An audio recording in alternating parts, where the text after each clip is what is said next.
দৃষ্টি প্রতিবন্ধী এই লোকটি যাওয়ার সময় একটা ফিলারের সাথে ধাক্কা খেয়ে তার ব্রিফকেস থেকে টাকাগুলা পড়ে গিয়েছিল। আর সেই সুযোগে গার্লফ্রেন্ড নিয়ে যাওয়া ছেলেটি দুইটা বান্ডেল নিজের পকেটে ঢুকিয়ে নিয়েছিল।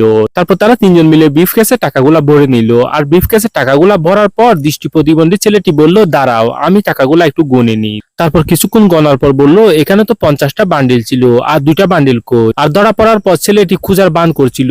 দৃষ্টি প্রতিবন্ধী লোকটিও খুঁজছিল, আর খুঁজে না পেয়ে দৃষ্টি প্রতিবন্ধী লোকটি বলল, তুমি টাকাগুলা নিয়েছো। তারপর ছেলেটা বলল, কি আবুল তাবুল বলছেন, ভালো করে গুনে দেখুন। তারপর আবারও গুনে দেখলো, সেখানে সব টাকা নাই। তারপর ছেলেটি বলল, আপনার ব্রিফকেসে টাকা নাই, তো আমি কি করব? তারপর দৃষ্টি প্রতিবন্ধী লোকটি বলল, আচ্ছা যাই, কপাল খারাপ, কি আর করব। তারপর হ্যান্ডশেক করার পর তারা যখন চলে যাচ্ছিল, লোকটি ছেলেটিকে থামিয়ে বলল, দাঁড়াও, তুমি যা করেছো ওখানে সব রেকর্ড হয়েছে, দাও টাকাগুলা। বলে যখন পকেটে হাত দিয়ে টাকাগুলা বের করলো, ছেলেটা বলল, টাকাগুলা আমার। এদিকে ছেলেটা গার্লফ্রেন্ড বুঝে গিয়েছিল যে ছেলেটা একটা চোর, তাই ফুলগুলাকে ছুঁড়ে মেরে সেখান থেকে চলে গেল।